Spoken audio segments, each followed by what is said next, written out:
যে ব্যক্তি পছন্দ করে, যে ব্যক্তি ভালোবাসে যে আমার হায়াতকে লম্বা করা হোক, রিজিককে বৃদ্ধি করা হোক, এটা কে না চায়? আদতে সবাই চায়। নবী সাল্লাল্লাহু আলাইহি ওয়াসাল্লাম বলছেন, যে ব্যক্তি পছন্দ করে বা ভালোবাসে যে আমার হায়াতকে লম্বা করা হোক, মানে নেক হায়াতকে লম্বা করা হোক এবং নেক আমলকে বৃদ্ধি করা হোক বা আমার রিজিককে বাড়িয়ে দেওয়া হোক, তাহলে সে যেন আত্মীয়তার সম্পর্ক বজায় রাখে। এটা মূল কথা। আত্মীয়তার সম্পর্ক বজায় রাখলে নেক হায়াতে বরকত হবে, রিজিকের মধ্যেও বরকত হবে। আত্মীয়তার সম্পর্ক বজায় রাখা, আত্মীয়তার সম্পর্ক শক্ত করে বজায় রাখা, এটা আখিরুজ্জামানের সবচেয়ে কি বলবো অবহেলিত আমল। আখিরুজ্জামানের অন্যতম একটা অবহেলিত আমল হচ্ছে আত্মীয়তার সম্পর্ক নষ্ট করা। অথচ আবু জেহেলের যুগেও মানুষ আত্মীয়তার সম্পর্কের ব্যাপারে খুবই কঠোর ছিল, কিন্তু আইয়ামে জাহিলিয়াতেও এই আমলটা অবহেলিত ছিল না। আইয়ামে জাহিলিয়াতেও আত্মীয়তার সম্পর্কটা অনেক শক্তিশালী একটা আমল ছিল। কাফেররা এমনভাবে আত্মীয়তার সম্পর্ক বজায় রাখতো যেমনটা এখন আমরা রাখি না মুসলিমরা। একটা খালি মিসাল দিব আপনাদেরকে, একটা মিসাল, সেটা হচ্ছে কয়েকটা মিসাল মাথায় আসতেছে, একটা বলছি যে আপনারা সিরাত পড়লে দেখবেন, পুরা সিরাতটা পড়লে দেখবেন মক্কার 13 বছরে নবী সাল্লাল্লাহু আলাইহি ওয়াসাল্লাম এবং সাহাবায়ে কেরামকে 3 বছর সামাজিকভাবে বয়কট করা হয়েছে। মনে আছে? 3 বছর সামাজিকভাবে তাদেরকে বয়কট করা হয়েছিল, রাসূল সাল্লাল্লাহু আলাইহি ওয়াসাল্লামকে এবং বনু হাশিমকে। কোন গোত্রকে? কেন বনু হাশিমকে? কারণ নবী সাল্লাল্লাহু আলাইহি ওয়াসাল্লাম বনু হাশিম গোত্র থেকে আসছেন। অন্য গোত্রগুলোকে কিন্তু বয়কট করা হয় নাই, শুধু নবী সাল্লাল্লাহু আলাইহি ওয়াসাল্লাম এবং বনু হাশিম গোত্রকে বয়কট করা হয়েছে সামাজিকভাবে। কারণ কাফেররা বারবার চাপ দিচ্ছিল রাসূল সাল্লাল্লাহু আলাইহি ওয়াসাল্লামকে আমাদের হাতে উঠিয়ে দাও, কিন্তু অমুসলিম হওয়া সত্ত্বেও, ইসলাম কবুল না করা সত্ত্বেও বনু হাশিম এই কাজটা করে নাই তখন। আবু তালেব সামন থেকে প্রোটেক্ট করেছেন, না আমার ভাতিজাকে আমি দিব না, তোমরা যা ইচ্ছা করো, আমি মাটির তলে দাফন হওয়া পর্যন্ত আমার ভাতিজারকে একটা হাত দিতে পারবো না তোমরা। যদিও তিনি মুসলিম হন নাই, যদিও তিনি ইসলাম কবুল করেন নাই, আমার ভাতিজা, এই যে শব্দটা, আমার ভাতিজার গায়ে একটা ফুলের টোকা পর্যন্ত পড়তে দিব না আমি যতদিন পর্যন্ত বেঁচে আছি, তোমরা যা করার করো। শুধু একবার গিয়ে উনি বলেছিলেন, আমার বয়স হয়েছে, আমার বৃদ্ধ কাঁধে অতিরিক্ত বোঝা দিও না হে মুহাম্মদ সাল্লাল্লাহু আলাইহি ওয়াসাল্লাম। নবী সাল্লাল্লাহু আলাইহি ওয়াসাল্লাম বলেছেন, আমার এক হাতে চাচা ওরা সূর্য এনে দিলে আর এক হাতে চাঁদ এনে দিলেও আমি এখান থেকে থামবো না। হয় আমি ইসলামের দাওয়াত দিতে দিতে নিজেই হালাক হয়ে যাব, না হলে এই দিন অবশ্যই মাশরিক মাগরিবে বিজয় লাভ করব। এই ছিল ওনার ডিটারমিনেশন। এরপর থেকে তিনি কখনো আর দ্বিতীয়বার প্রশ্নও করেন নাই যে তার কষ্ট হচ্ছে।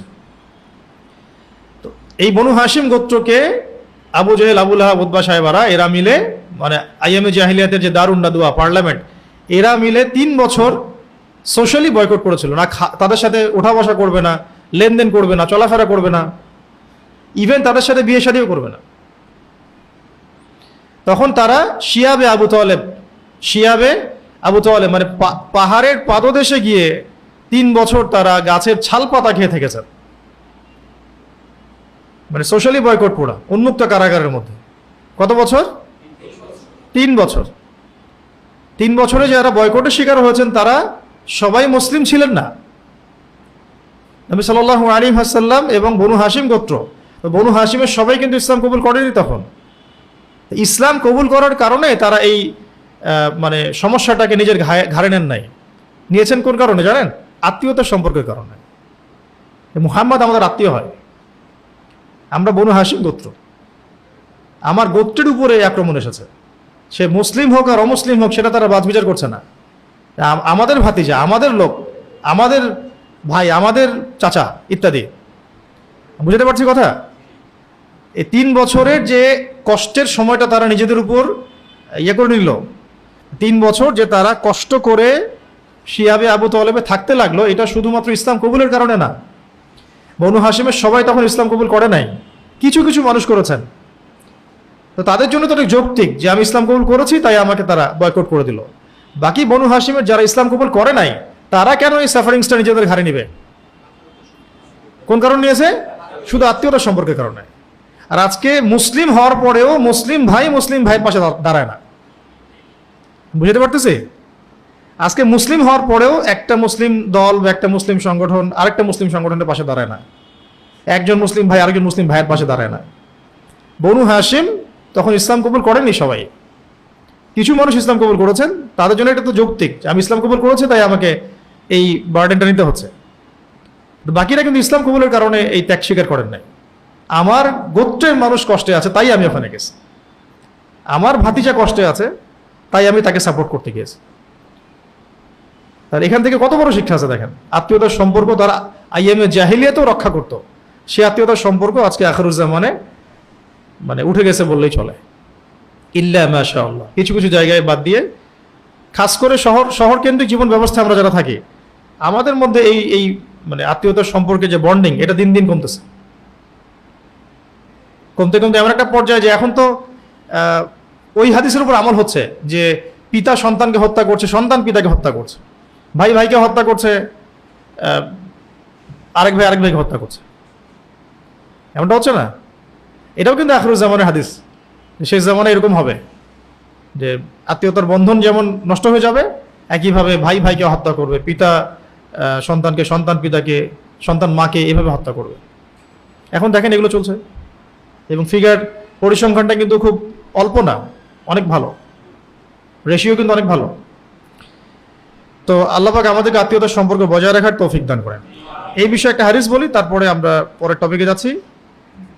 এই বিষয়ে একটা হাদিস আব্দুল্লাহ বিন মাসউদ রাদিয়াল্লাহু আনহু থেকে আসছে যে রাসূলুল্লাহ সাল্লাল্লাহু আলাইহি ওয়াসাল্লাম বলেছেন, যে ব্যক্তি চায়, যে ব্যক্তি পছন্দ করে, যে ব্যক্তি ভালোবাসে যে আমার হায়াতকে লম্বা করা হোক, রিজিককে বৃদ্ধি করা হোক, এটা কে না চায়? আদতে সবাই চায়। তো নবী সাল্লাল্লাহু আলাইহি ওয়াসাল্লাম বলছেন, যে ব্যক্তি পছন্দ করে বা ভালোবাসে যে আমার হায়াতকে লম্বা করা হোক, মানে নেক হায়াতকে লম্বা করা হোক এবং নেক আমলকে বৃদ্ধি করা হোক বা আমার রিজিককে বাড়িয়ে দেওয়া হোক, তাহলে সে যেন আত্মীয়তার সম্পর্ক বজায় রাখে। এটা মূল কথা। আত্মীয়তার সম্পর্ক বজায় রাখলে নেক হায়াতে বরকত হবে, রিজিকের মধ্যেও বরকত হবে। তখন ওই হাদিসের আমল হয়ে যাবে যে ওই ব্যক্তি সৌভাগ্যবান যার জন্য নেক হায়াতকে লম্বা করা হয়েছে, নেক আমলকে বৃদ্ধি করা হয়েছে। এখন উমরাই করা